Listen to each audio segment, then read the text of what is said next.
ബിസ്മില്ലാഹി വൽഹംദുലില്ലാഹ് നഹ്മദുല്ലാഹി വനസ്സല്ലി വനസ്സല്ലിമു അലാ റസൂലില്ലാഹ് സയ്യിദിനാ വഹബീബിനാ വ ഇമാമിനാ മുഹമ്മദിൻ വ ആലിഹി വസഹ്ബിഹി അജ്മഈൻ. ജനിച്ചു കഴിഞ്ഞാൽ നമുക്ക് ഉറപ്പുള്ളൊരു കാര്യമാണ് മരിക്കുക എന്നുള്ളത്. മരണത്തെ സംബന്ധിച്ചുള്ള നമ്മുടെ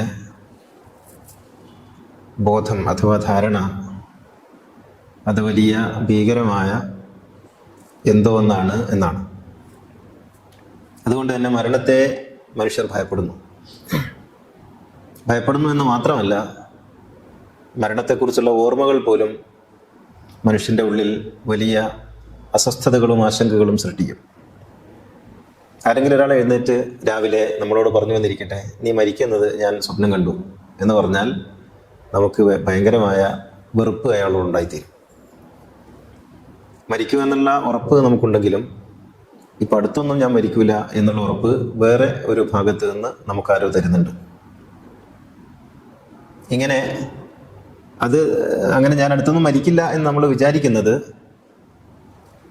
മരിക്കാൻ നമുക്ക് ആഗ്രഹമില്ലാത്തതുകൊണ്ടാണ്, അല്ലെങ്കിൽ മരണത്തെ നാം ഭയപ്പെടുന്നത് കൊണ്ടാണ്. ഇങ്ങനെ മരണത്തെ ഭയപ്പെടുന്ന ഒരു മാനസികാവസ്ഥയിലേക്ക് എന്തുകൊണ്ടാണ് നാം എത്തിപ്പെട്ടത് എന്നാലോചിക്കുമ്പോൾ നമുക്ക് മനസ്സിലാക്കാൻ കഴിയും, അത് ഞാൻ ശരീരമാണ് എന്ന ബോധത്തിൽ നിന്നാണ് മരണഭയം ഉണ്ടായത്. ഞാൻ ശരീരമാണ്, അതുകൊണ്ട് തന്നെ ശരീരം ഇല്ലാതാവുക എന്നാൽ ഞാൻ ഇല്ലാതാവുക എന്നാണ് എന്ന് നമ്മൾ വിചാരിക്കുകയും മരണത്തെ ആ അർത്ഥത്തിൽ നമുക്ക് വലിയ ഭീതിയുള്ള ഭയമുള്ള ഒരു കാര്യമായി നാം മനസ്സിലാക്കുകയും ചെയ്യുന്നു. നമ്മുടെ ജനനം മുമ്പ് നമ്മൾ പറഞ്ഞിട്ടുണ്ട്, നിരന്തരമായി നാം ജനിച്ചുകൊണ്ടിരിക്കുന്നുണ്ട്. നമ്മൾ ഏകകോശത്തിൽ നിന്ന് തുടങ്ങി പലതുമായി നാം നിരന്തരം ജനിച്ചിട്ടുണ്ട്. അങ്ങനെയുള്ള ജനനത്തിൻ്റെ ഒരു തുടർച്ചയായിട്ടാണ് നാം മനുഷ്യനായി ഇവിടെ ജനിച്ചത്. ഇങ്ങനെ പറയുമ്പോൾ നമുക്ക് ആ ജനനത്തിൻ്റെ അനിവാര്യത എന്ന നിലക്ക് നാം നിരന്തരമായി മരിച്ചിട്ടുമുണ്ട്. ജനനം ഉള്ളപ്പോൾ തന്നെ ആ ജനനത്തിൻ്റെ അനിവാര്യമായ മറുപുറം മരണം എന്നുള്ളതാണല്ലോ. അപ്പോൾ നാം ഒരു വിത്തായി ജനിച്ചിരുന്നെങ്കിൽ നാം ആ വിത്തിൻ്റെ ഒടുവിൽ ഒരു മരണവും അനുഭവിച്ചിട്ടുണ്ട്.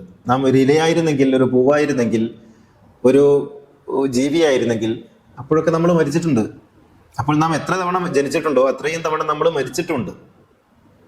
അപ്പോൾ നിരന്തരമായി നാം ജനനം എന്ന പ്രക്രിയയിലൂടെ കടന്നു വന്ന് മനുഷ്യനായി തീർന്നപ്പോൾ നിരന്തരമായി നാം മരണം എന്ന പ്രക്രിയയിലൂടെയും കടന്നു വന്നിട്ടാണ് ഇങ്ങനെ ആയി തീർന്നിട്ടുള്ളത്.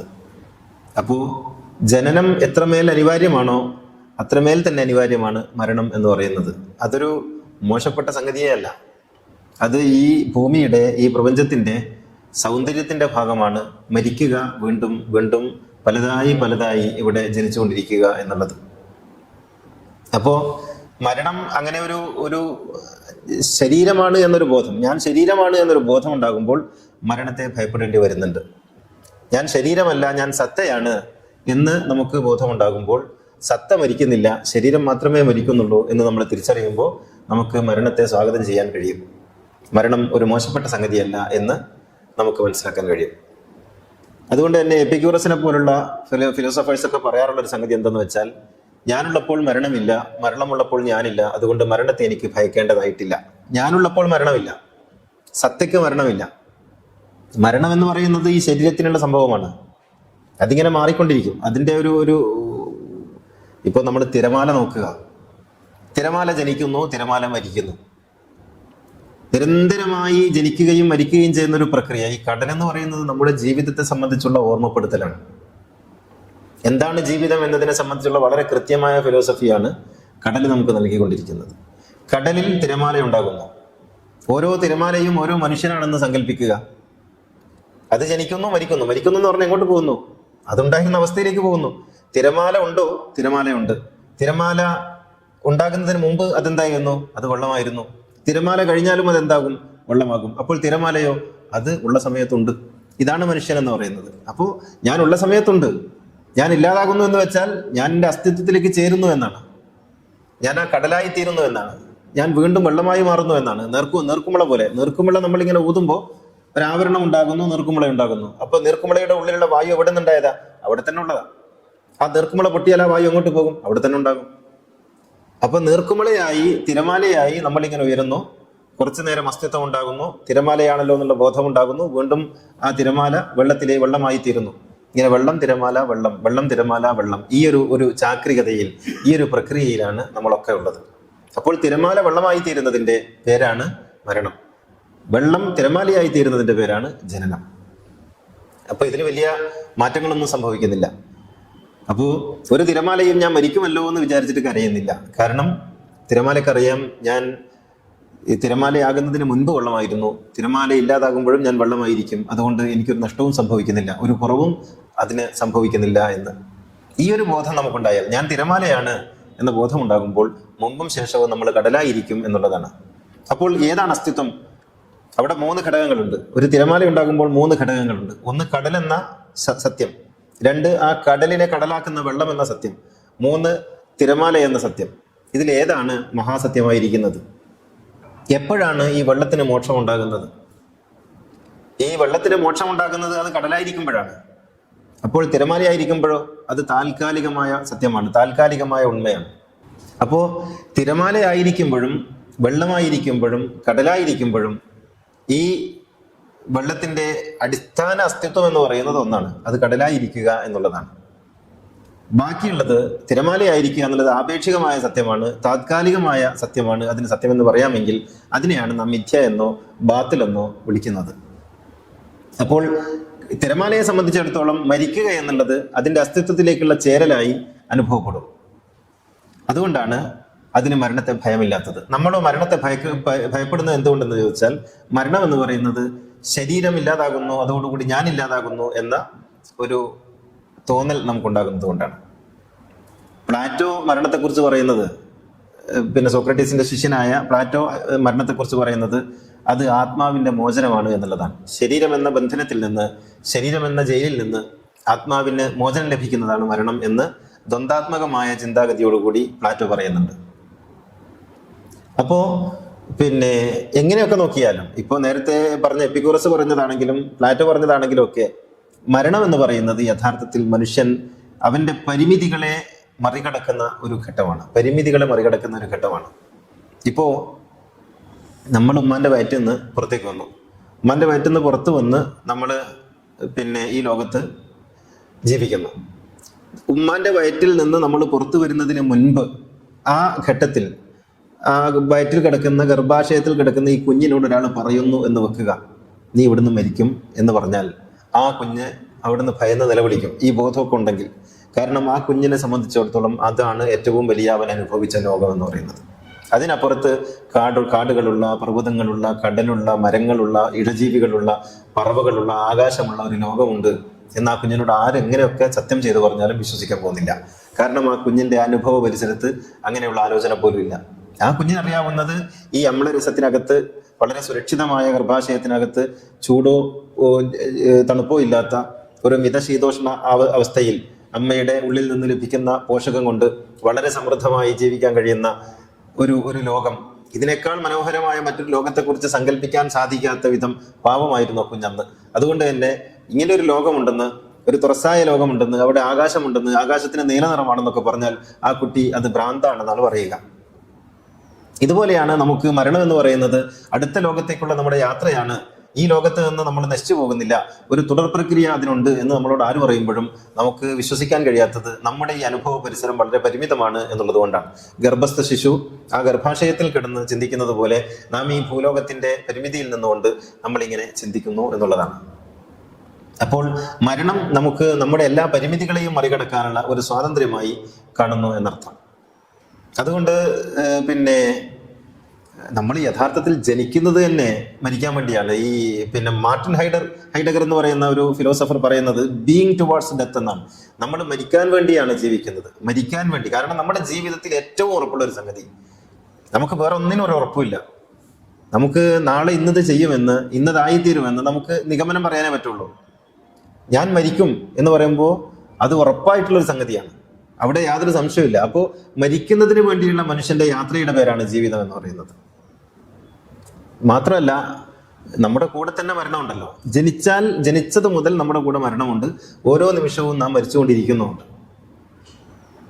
ഇങ്ങനെ വരുമ്പോൾ മരണത്തെ നമുക്ക് സ്നേഹിക്കാൻ സാധിക്കുക എന്നുള്ളതാണ് മരിക്കാനുള്ള നന്നായി മരിക്കാനുള്ള ഏറ്റവും നല്ല വഴി. മരണത്തെ ഇദാ ഖുൽത ലീ മുത് മിത്തു അഹ്ലൻ വമർഹബ എന്ന് പറഞ്ഞതുപോലെ മരിക്കുക എന്നുള്ളത് സുഖകരമായ ഒരു സംഗതിയായി. ഖുർആൻ മരണത്തെ സമീകരിക്കുന്നത് ഉറക്കിനോടാണ്. ഉറങ്ങുന്നത് പോലെ മരിക്കുക. അപ്പൊ മരണത്തിന് വേദനയുണ്ട് എന്നൊക്കെ നമ്മൾ പറയുന്നത്, മരണത്തിന് വേദനയൊന്നും ഉണ്ടാവില്ല. കാരണം മരിക്കുക, നമ്മൾ നിരന്തരമായി മരിച്ചുകൊണ്ടിരിക്കുന്നുണ്ട്. അവസാനം ഒരു വലിയ മരണം സംഭവിക്കുന്നു മാത്രമേ ഉള്ളൂ. മരണത്തിന് വേദന ഉണ്ടാകുമെന്ന് പറയുന്നത് യഥാർത്ഥത്തിൽ മരണത്തെക്കുറിച്ചോ മനുഷ്യനെ കുറിച്ചോ അറിയാത്തത് കൊണ്ടാണ്. ഇന്നലിൽ മൗത്തിലെ സക്കറാത്ത് എന്ന് പ്രവാചകൻ പറഞ്ഞിട്ടുണ്ടെന്നാണ്.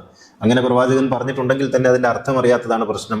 ഇന്നലിൽ മൗത്തിലെ സക്കറാത്ത് എന്ന് പറഞ്ഞാൽ മരണം ഒരു വലിയ ലഹരിയാണ് എന്നാണ്. മരണത്തിന് ഒരു ലഹരിയുടെ ഉന്മാദത്തിന്റെ അവസ്ഥ ഉണ്ടെന്നാണ് പ്രവാചകൻ പറയുന്നത്. സക്കറാത്ത് എന്ന വാക്കിന്റെ അർത്ഥം ലഹരി എന്നാണ്.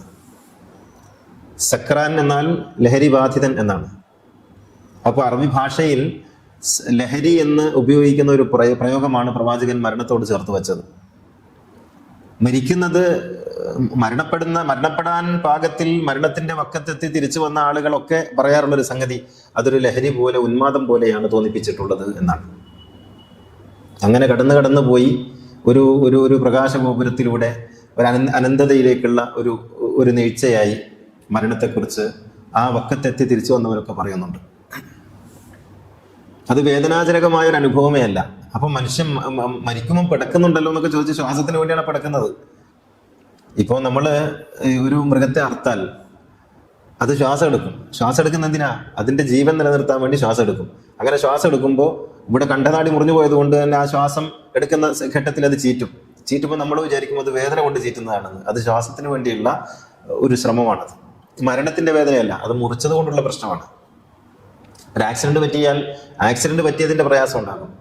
ഒരാൾക്ക് ക്യാൻസർ ബാധിച്ചാൽ അതിന്റെ പ്രശ്നങ്ങൾ ഉണ്ടാകും. ഒരാൾക്ക് അറ്റാക്ക് വരികയാണെങ്കിൽ അതിന്റെ പ്രശ്നങ്ങൾ ഉണ്ടാകും. മരണത്തിന്റെ പ്രശ്നമല്ല അത്. മരിക്കുക എന്ന് പറയുന്നത് സ്വാഭാവികമായ, നിങ്ങൾ ഉറങ്ങുമ്പോൾ വേദനയുണ്ടോ? ഉറങ്ങുക എന്ന് പറയുന്നത്, ഉറങ്ങുമ്പോൾ വേദന ഉണ്ടാകും. ചുമയുണ്ടെങ്കിൽ ചുമയുടെ പ്രശ്നം ഉണ്ടാകും. നെഞ്ചുവേദന ഉണ്ടെങ്കിൽ അതിന്റെ പ്രശ്നം ഉണ്ടാകും. ശ്വാസം മുട്ടുണ്ടെങ്കിൽ അതിന്റെ പ്രശ്നം ഉണ്ടാകും. ഉറങ്ങുന്നത് സ്വാഭാവികമാണ്. ഈ ഉറങ്ങുന്നതിന്റെ ഒരു തീവ്രമായ നിദ്രാവസ്ഥയ്ക്കാണ് മരണം എന്ന് ഖുർആൻ പറയുന്നത്. തീവ്രമായ, നിങ്ങളെ ഉറക്കുന്നത് പോലെ മരിപ്പിക്കുമെന്നും മരിക്കുന്നത് പോലെ ഉറക്കുമെന്നും ഖുർആൻ പറയുന്നുണ്ട്. പ്രവാചകനും പറഞ്ഞിട്ടുണ്ട് അന്നൗമു നിസ്ഫുൽ മൗത്ത് എന്ന് പറയുന്നുണ്ട്. ഉറക്ക് എന്ന് പറയുന്നത് മരണത്തിന്റെ പാതിയാണ്. മരണത്തിന്റെ പാതിയാണെന്ന് പറയുമ്പോൾ അതിന്റെ പാതിയും കൂടി കൂട്ടിയാലാണ് മരണമായി തീരുക. ഉറക്ക് പാതിയാണെങ്കിൽ അത്ര തന്നെ ഒരു ഉറക്ക് അതിനോട് ചേർത്ത് വെക്കുമ്പോൾ അത് മരണമായി തീരും. അതെങ്ങനെയാണ് വേദനാജനകമായ ഒരു അനുഭവമായി തീരുന്നത്?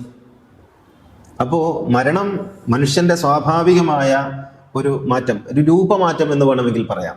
രൂപമാറ്റം എന്ന് പറയാം. അതായത് നമ്മളെ ഈ പദാർത്ഥപരമായ ശരീരാവസ്ഥയിൽ നിന്ന് പദാർത്ഥ നിരപേക്ഷമായ മറ്റൊരു സ്വാതന്ത്ര്യാവസ്ഥയിലേക്കുള്ള മനുഷ്യന്റെ രൂപമാറ്റമാണ് മരണം എന്ന് പറയുന്നത്.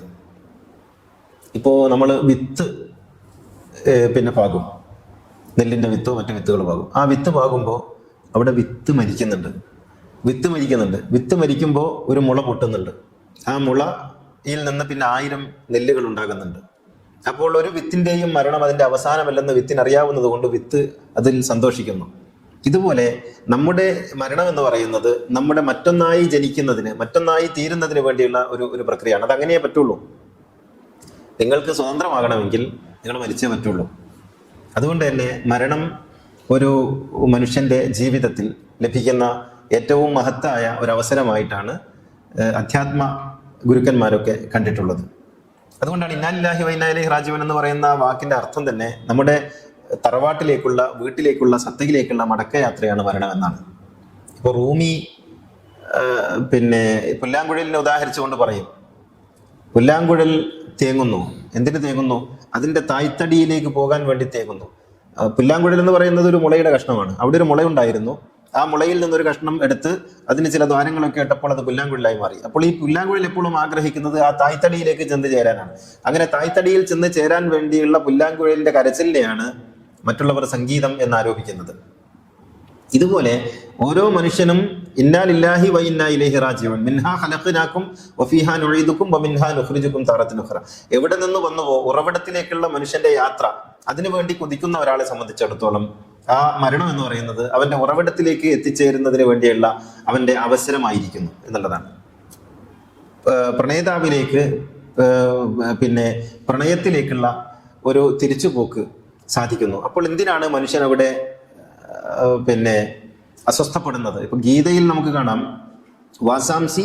വാസാംസി ജീർണാനി യഥാവിഹായ, ഒരു മനുഷ്യൻ എങ്ങനെയാണോ വസ്ത്രം മാറ്റുന്നത് എന്നതുപോലെ ആത്മാവ് പിന്നെ ഈ ശരീരം വെടിഞ്ഞ് അതിന്റെ പുതിയ ഒരു അനുഭവ തലങ്ങളിലേക്കുള്ള യാത്രയായിട്ടാണ് മരണത്തെ ഗീത പറയുന്നത്. ഇപ്പൊ മരണത്തെക്കുറിച്ചുള്ള ഏറ്റവും നല്ല പഠനം എന്ന് പറയാവുന്നത് ലോകത്തൊരു പക്ഷേ ഇന്നേ വരെ വന്നിട്ടുള്ള പഠനങ്ങളിൽ ഏറ്റവും നല്ല പഠനമാണ് കഠോപനിഷത്ത്. കഠോപനിഷത്ത് എന്ന് പറയുന്നത് യമനും നചികേതസ് എന്ന് പറയുന്ന യുവാവും തമ്മിലുള്ള സംസാരമാണ്. നചികേതസ് നിങ്ങൾക്ക് അറിയാവുന്ന സംഭവമായിരിക്കും. നചികേതസ് ഒരു കുട്ടിയാണ്, നല്ല ബുദ്ധിമാനായ ഒരു കുട്ടി. അപ്പോൾ ഈ കുട്ടിയുടെ അച്ഛൻ നല്ലൊരു ജ്ഞാനിയും ഒക്കെയാണ്. അപ്പോൾ പിന്നെ ഈ കുട്ടിയുടെ അച്ഛൻ നല്ല ധർമ്മിഷ്ഠനും ഉദാരനും ഒക്കെയാണ്. പക്ഷെ എങ്കിൽ പോലും പിന്നെ അച്ഛന്റെ ഉദാരത പോരെന്ന് ഈ കുട്ടിക്ക് തോന്നുന്നുണ്ട്. അങ്ങനെ പിന്നെ ഈ മനുഷ്യൻ ഈ ഭൗതികമായ ഈ വിഭവങ്ങളൊക്കെ പിടിച്ചു വെക്കുകയും അത് മറ്റുള്ളവർക്ക് കൊടുക്കാതിരിക്കുകയും ഒക്കെ ചെയ്യുമ്പോൾ ഉണ്ടാകുന്ന അസ്വസ്ഥത ഈ കുഞ്ഞിന്റെ ഉള്ളിൽ നിറയുന്നു. അപ്പോ കുട്ടി ഇങ്ങനെ ആലോചിക്കുന്നു, എന്തിനാണ് മനുഷ്യൻ ഇങ്ങനെ പിടിച്ചു വെക്കുന്നത്? അപ്പൊ കുട്ടി മനസ്സിലാക്കുന്നുണ്ട്, കുറച്ച് കഴിഞ്ഞാൽ മരിക്കും. എന്റെ അപ്പൂപ്പൻ എവിടെ, എന്റെ വല്യച്ഛൻ എവിടെ, എന്റെ അതിന് മുമ്പെയുള്ള മുത്തച്ഛൻ എവിടെ എന്നൊക്കെ ചെയ്യുമ്പോൾ അവരൊക്കെ മരിച്ചുപോയി. അവരൊക്കെ ഇങ്ങനെ പണമൊക്കെ ഉണ്ടാക്കിയവരായിരുന്നല്ലോ, അവരൊക്കെ എവിടെ മരിച്ചു. അപ്പൊ എന്താണ് മരണം? ഈ മരണത്തിന്റെ രഹസ്യം തേടിയുള്ള ഒരു കുഞ്ഞിന്റെ യാത്രയാണ്, ഒരു കുട്ടിയുടെ യാത്രയാണ് യമൻ എന്ന് പറയുന്ന മരണത്തിന്റെ ദേവനിലേക്ക് എത്തിച്ചേരുന്നത്. അങ്ങനെ അവിടെ എത്തിയിട്ട് ഈ പിന്നെ നചികേതസ് എന്ന് പറയുന്ന യുവാവ് യമനെ കാണാൻ വേണ്ടി കാത്തിരിക്കുന്നുണ്ട്. അങ്ങനെ യമനെ കാണാൻ വേണ്ടി കാത്തിരുന്ന് യമൻ വന്നിട്ട് യമൻ ചോദിക്കുന്നുണ്ട്, മോനെ നീ എന്തിനാണ് ഇങ്ങോട്ട് വന്നത്? ഇത് മരണത്തിന്റെ ലോകമാണ് എന്ന് പറയുന്നുണ്ട്. ജീവന്റെ ലോകം താഴെയാണ്, അതുകൊണ്ട് നീ അങ്ങോട്ട് പോയിക്കോ. എന്തിനാണ് വന്നത്? അപ്പോൾ ഈ കുട്ടി പറയുന്നു, എനിക്ക് അങ്ങയെ കാണാനാണ് വന്നത്. എന്തിനാണ് നീ വന്നത് എന്നെങ്കിൽ പറയൂ, എനിക്ക് മരണത്തെക്കുറിച്ച് അറിയണം. എന്താണ് മരണം, അതിന്റെ രഹസ്യം എന്തെന്നറിയണം. അപ്പോൾ യമൻ പറയുന്നുണ്ട്, മോനെ നിനക്ക് ഞാൻ സമ്മാനങ്ങൾ തരാം, നിനക്ക് നല്ല ഉടുപ്പുകൾ തരാം, നിനക്ക് ഒരുപാട് സമ്മാനങ്ങൾ തരാം, മോനെ അതുകൊണ്ട് പോയിക്കോ. അപ്പോൾ ഈ കുട്ടി പറയുന്നു, എനിക്ക് ഉടുപ്പും സമ്മാനങ്ങളും നല്ല വേണ്ടത്, എനിക്ക് മരണത്തെക്കുറിച്ച് അറിയണം. അപ്പോൾ ഈ കുട്ടി ഗൗരവത്തിലാണെന്ന് അറിഞ്ഞിട്ട് ഇദ്ദേഹം പറയുന്നുണ്ട്, അതങ്ങനെയൊന്നും അറിയാൻ പറ്റില്ല, നീ തിരിച്ചു പോയിക്കോളൂ, നിനക്ക് ഞാൻ ഒരുപാട് സ്വർണങ്ങൾ തരാം, ഒരുപാട് വിഭവങ്ങൾ തരാം. അപ്പൊ കുട്ടി പറഞ്ഞു, എനിക്കതൊന്നും വേണ്ട.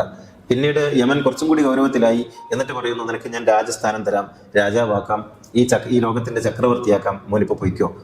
അപ്പൊ ഈ കുട്ടി പറയുന്നു, എനിക്ക് അതൊന്നും വേണ്ട, എനിക്ക് മരണത്തിന്റെ രഹസ്യം അറിയണം. അങ്ങനെയാണ് യമൻ ഈ നചികേതസിനെ തന്റെ ശിഷ്യനാക്കുന്നതും മരണത്തിന്റെ രഹസ്യം പറഞ്ഞു കൊടുക്കുന്നതും. മരണം എന്ന് പറയുന്നത്, മരിക്കുക എന്ന് പറയുന്നത് ഇല്ലാതാവുകയല്ല എന്നും മരിക്കുക എന്ന് പറയുന്നത് ഉണ്ടാവുകയാണെന്നും, യഥാർത്ഥത്തിൽ തന്റെ ആത്മസത്ത കണ്ടെത്തുന്നതിന്റെ, തന്റെ അലിഞ്ഞു ചേരുന്നതിന്റെ, ഒരു പഞ്ചസാര വെള്ളത്തിൽ അലിഞ്ഞു ചേരുമ്പോൾ പഞ്ചസാര ഇല്ലാതാവുകയല്ല, പഞ്ചസാര സാക്ഷാത്കൃതമാവുകയാണ് ചെയ്യുന്നത്.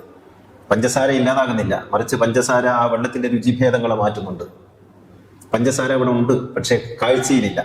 ഇതുപോലെ നിങ്ങളുടെ സത്തയിലേക്ക് അലിഞ്ഞു ചേരുന്ന, നിങ്ങൾക്ക് സാക്ഷാത്കാരം കിട്ടുന്ന ഒരു സംഗതിയായിട്ട് മാറുമ്പോഴാണ് മരണം അർത്ഥവത്തായി തീരുന്നത്, അല്ലെങ്കിൽ ജീവിതം അർത്ഥവത്തായി തീരുന്നത്. നിങ്ങളുടെ ജീവിതം സാക്ഷാത്കരിക്കപ്പെടുന്നത് മരണത്തിലൂടെയാണ് എന്നർത്ഥം. ഇത് പ്രണയത്തിന്റെ മറ്റൊരു ഭാഷ്യം കൂടിയാണ്. എപ്പോഴാണ് പ്രണയം സാക്ഷാത്കരിക്കപ്പെടുന്നത് എന്ന് ചോദിക്കുമ്പോൾ പറയുന്നത് നീ ഇല്ലാതാവുക എന്നാണ്, അല്ലെങ്കിൽ ഞാൻ ഇല്ലാതാവുക എന്നാണ്. അങ്ങനെ ഞാനില്ലാതാകുന്ന, നീ ഇല്ലാതാകുന്ന, പരസ്പരം ഒന്നായി തീരുന്ന ഒരവസ്ഥയ്ക്കാണ് പ്രണയം എന്ന് പറയുന്നത്. എങ്കിൽ മരണം പ്രണയത്തിന്റെ മറ്റൊരു നാമമാണ് എന്ന് പറയാം. മരണം എന്ന് പറയുന്നത് പ്രണയത്തിന്റെ വേറൊരു നാമമാണ്. അപ്പോൾ ഞാൻ എൻ്റെ ശരീരം വെടിഞ്ഞ് ഞാൻ പരമമായ ഒരു സത്യത്തിലെ, അതായത് അതിന് നിത്യഗുരു പറഞ്ഞ ഒരു സംഗതിയുണ്ട്, പിന്നെ വ്യക്തിസത്ത പ്രപഞ്ചസത്തയിൽ ലയിക്കുന്ന ഒരു പ്രക്രിയ എന്നാണ് ഗുരു പറയാറുള്ളത്. വ്യക്തിസത്ത പ്രപഞ്ചസത്തയിൽ ലയിക്കുന്നു, തിര കടലിൽ ലയിക്കുന്നു. പ്രപഞ്ചസത്യം എന്ന് പറയുന്നത് കടലാണ്, തിര വ്യക്തിസത്യമാണ്. ഞാൻ തിരയാണ് എന്നൊരു തോന്നൽ തിരക്കുണ്ടാകുമ്പോഴാണ് അത് ഇൻഡിവിജ്വൽ ആയി മാറുന്നത്. ഞാൻ ഒരു വ്യക്തിയാണ് എന്ന് പറയുമ്പോൾ എനിക്കൊരു വ്യക്തിസത്തയുണ്ട്.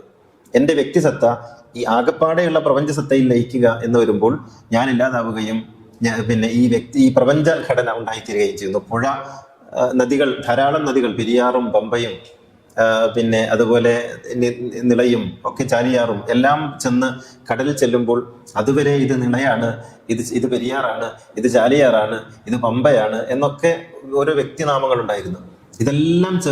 ഇതെല്ലാം വന്ന് ഈ കടലിലേക്ക് ലയിച്ചു കഴിഞ്ഞാൽ പമ്പയില്ല, പിന്നെ നിളയില്ല, പെരിയാറോ ചാലിയാറോ ഇല്ല, പിന്നെ ഉള്ളത് കടലാണ്. ഇങ്ങനെ അപ്പോൾ ഒരു വ്യക്തി സത്ത പ്രപഞ്ചസത്തയിൽ ലയിച്ചു ചേരുമ്പോൾ അവിടെ മരണം സംഭവിക്കുന്നുണ്ട്.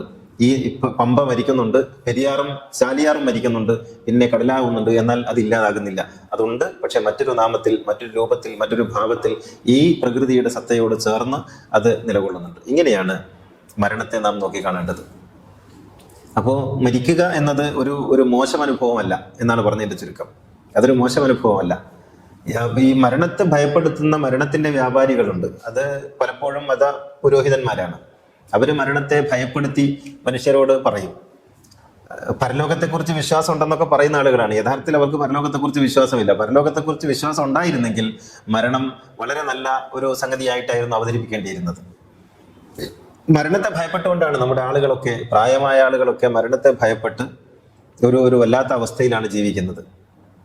മരിക്കാൻ അവർക്ക് ഒട്ടും ആശയില്ല. കാരണം മരിക്കാൻ ആശയില്ലാത്തത് ജീവിക്കാൻ ആശയുള്ളത് കൊണ്ടല്ല, മറിച്ച് മരിക്കുമ്പോഴുണ്ടാകുന്ന വേദന അങ്ങനെയാണല്ലോ. മുൾപടർപ്പുകൾക്കിടയിൽ കുടുങ്ങിയ പഞ്ഞിക്കെട്ട് വലിച്ചെടുക്കുന്നത് പോലെ വലിച്ചെടുക്കുമെന്നൊക്കെ പറഞ്ഞ് ഭീഷണിപ്പെടുത്തി ഭയപ്പെടുത്തിയാണ് മരണത്തെ അവതരിപ്പിച്ച് വെച്ചിരിക്കുന്നത്. മരണത്തിന് വലിയ വേദനയുണ്ടെന്നാണ് പറയുക. എന്നിട്ട് പ്രവാചകന്റെ മരണത്തെയൊക്കെ വേദനയുടെ വലിയ പടപടപ്പായിട്ട് അവതരിപ്പിച്ച് കളയും. മരണത്തിന് ഉള്ള വേദന കാൽപ്പനികമാണ്, പക്ഷെ ഒരു വേദനയുണ്ട്. അത് പ്രസവത്തിനുള്ള വേദനയാണ്. നമ്മുടെ ഉമ്മമാരൊക്കെ പ്രസവിക്കുമ്പോൾ വേദന അനുഭവിച്ചിട്ടുണ്ട്.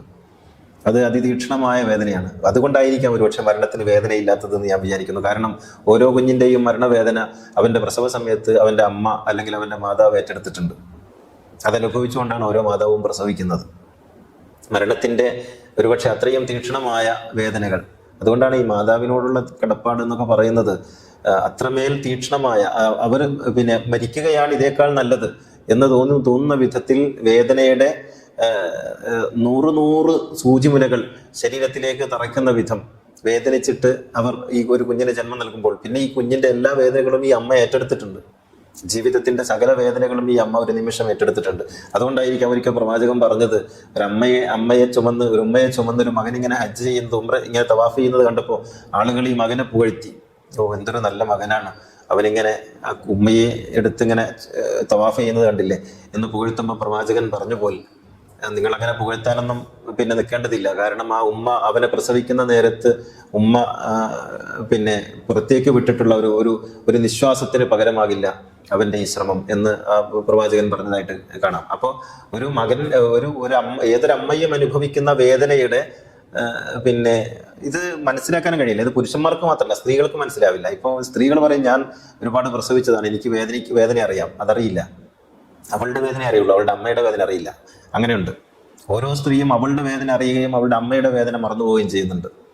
ഇങ്ങനെ അപ്പോൾ അമ്മ അനുഭവിക്കുന്ന വേദന എന്ന് പറയുന്നത് ഒരുപക്ഷെ മനുഷ്യന്റെ സകല വേദനകളുടെയും ഏറ്റെടുത്തുകൊണ്ടുള്ള ഒരു പ്രായശ്ചിത്തമാണ്, ഒരു പകരമാണ് എന്ന് നമുക്ക് വിചാരിക്കാൻ കഴിയും.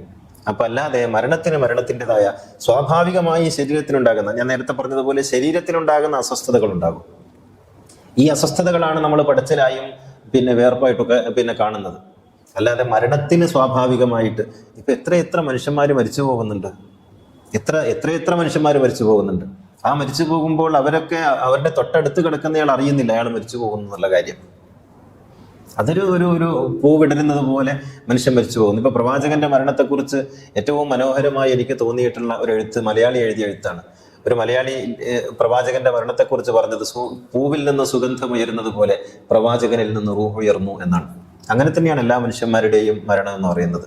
അത് സ്വാഭാവികമായിട്ട് അങ്ങനെ മെല്ലെ മെല്ലെ അങ്ങില്ലാതാകും. ഒരു ചെറിയ പടച്ചില് പോലും ഇല്ലാതെ അങ്ങില്ലാതാകും. അങ്ങനെയാണ് മരിക്കുക. മറ്റുള്ള നമ്മൾ പുറമെ കാണുന്ന എല്ലാ അസ്വസ്ഥതകളും ശരീരവുമായി ബന്ധപ്പെട്ടതാണ്. അത് ശരീരത്തിന്റെ വേദനകളോ അസ്വസ്ഥതകളോ അതിന്റെ പടച്ചിലുകളോ ഒക്കെയാണ് മരണമായി തീരുന്നത്. ഇത് നല്ലയാളുടെയും ചീത്തയാളുടെയും ഒക്കെ മരണം അങ്ങനെയാണ് കേട്ടോ, എല്ലാവരുടെയും മനുഷ്യനായിട്ട്. പക്ഷെ സ്വപ്നങ്ങൾ ഉണ്ടാകും. ഈ സ്വപ്നങ്ങൾ, അവശേഷിക്കുന്ന സ്വപ്നങ്ങളെ കുറിച്ച് ഓർത്ത് മനുഷ്യൻ വേവലാതിപ്പെട്ടെന്ന് വരും.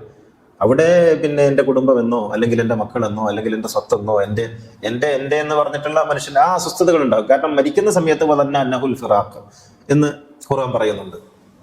മരിക്കുന്ന സമയത്ത് ഓരോ മനുഷ്യനും ബോധ്യപ്പെടുന്നുണ്ട് ഇതെന്റെ അവസാനത്തെ നിമിഷമായിരിക്കാം എന്ന് ബോധ്യപ്പെടുന്നുണ്ട്. അങ്ങനെ അവസാനത്തെ നിമിഷമാണെന്ന് ബോധ്യപ്പെടുമ്പോൾ വ്യത്യസ്തങ്ങളായ തലം. ഇപ്പൊ മുഹമ്മദ് നബി ആണെങ്കിൽ ചിന്തിച്ചത് ഇല റഫീഖിൽ അഅല, എനിക്ക് അള്ളാഹുവിലേക്ക് ചെന്നണയാമല്ലോ എന്നാണ്. അവിടെ ഒരു പ്രണയത്തിന്റെ ഭാവം മുഹമ്മദ് നബിയുടെ മുഖത്ത് വിരിയും. അതേ സ്ഥാനത്ത് പിന്നെ ഫറോവയാണെങ്കിൽ പറയുന്നത് എനിക്ക് എൻ്റെ കൊട്ടാരത്തിലേക്ക് തിരിച്ചു പോകണം എന്നാണ്.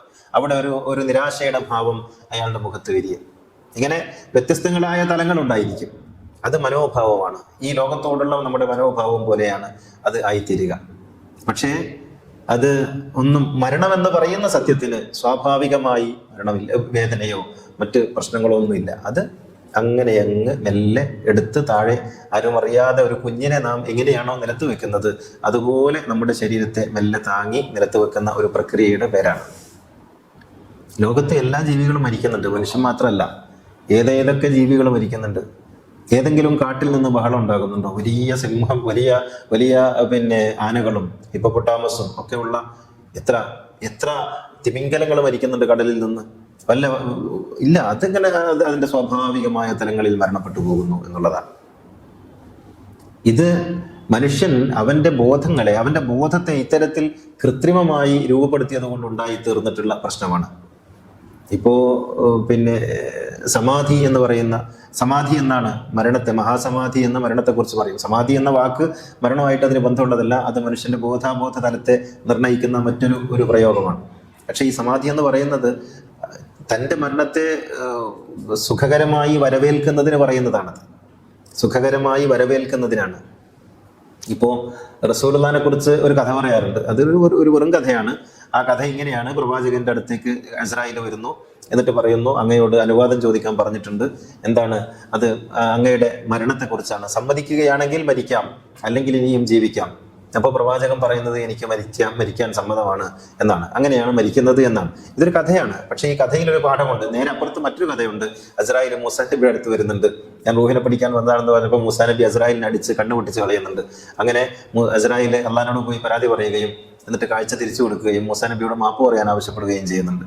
ഇങ്ങനെ പിന്നെ മൂസാ നബി മരണത്തെ ഭയപ്പെടുന്ന ഒരു പ്രതീകവും മുഹമ്മദ് നബി മരണത്തെ സ്നേഹിക്കുന്ന ഒരു പ്രതീകവുമാണ്. യഥാർത്ഥത്തിൽ മുഹമ്മദ് നബിയും മൂസാ നബിയും എല്ലാം മരണത്തെ സ്നേഹിക്കുന്ന പ്രതീകങ്ങളാണ് എന്ന് നമുക്ക് കാണാൻ കഴിയും. കാരണം ഇവിടെ പിന്നെ ഒരു കവിതയുണ്ട്: വലൗകാനത്തി ദുനിയാ തദൂമു ലിവാഹിദി ലകാന റസൂലുള്ളാഹി ഫീഹാ മുഖല്ലദ എന്ന് ഒരു കവിതയുണ്ട്. ഇവിടെ ആരെങ്കിലും ശാശ്വതമായി വാഴുമായിരുന്നുവെങ്കിൽ അത് ജ്ഞാനികളും ഗുരുക്കന്മാരുമായ പ്രവാചകന്മാരും മുഹമ്മദ് നബിയും ഒക്കെ ആയിരുന്നല്ലോ ഉണ്ടാകേണ്ടിയിരുന്നത്. ആരും ഇത് ഇന്നോളം പ്രസിദ്ധനായ ഹോമറും പ്രശസ്തനായ സീസറും എന്ന് മേരി വരേഞ്ഞ അവരുടെ കവിതയിൽ പറയുന്നുണ്ട്. ആരും അവശേഷിച്ചില്ലല്ലോ. കം തറക്കൂമിൻ ജന്നാത്തിൻ വഴയൂൻ, എല്ലാവരും മരിച്ചുപോയി.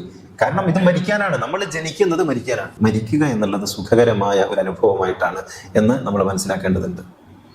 അല്ലാതെ ഈ പറയപ്പെടുന്ന മതവ്യാപാരികളോ അല്ലെങ്കിൽ മരണത്തിന്റെ വ്യാപാരികളോ ഒക്കെ പറയുന്നത് പോലെ എന്തോ ഒരു ഭീഷണമായ, പിന്നെ നമുക്കുള്ള അസ്വസ്ഥത എന്തെന്ന് ചോദിച്ചാൽ, ഞാൻ മരിച്ചാൽ പിന്നെ ഈ ലോകം എങ്ങനെയാ കറങ്ങുക എന്നുള്ളതാണ്. ഈ ലോകം എങ്ങനെ കറങ്ങും? നമ്മളാണല്ലോ ഈ ലോകത്തൊക്കെ കറക്കുന്നത് എന്നുള്ളൊരു മട്ടിൽ നമ്മൾ ലോകത്തിന്റെ നെടുന്തൂണായിട്ട് ഞാൻ മരിച്ചാൽ പിന്നെ അകമ്പരൻ എന്തായിത്തീരുമെന്ന് ഞാനും നിങ്ങൾ ഓരോരുത്തരും നിങ്ങളുടേതായ ലോകം എന്തായിത്തീരുമെന്ന് ഓരോരുത്തരും ചിന്തിക്കുന്നു എന്നുള്ളതാണ്. ഒന്നും സംഭവിക്കില്ല.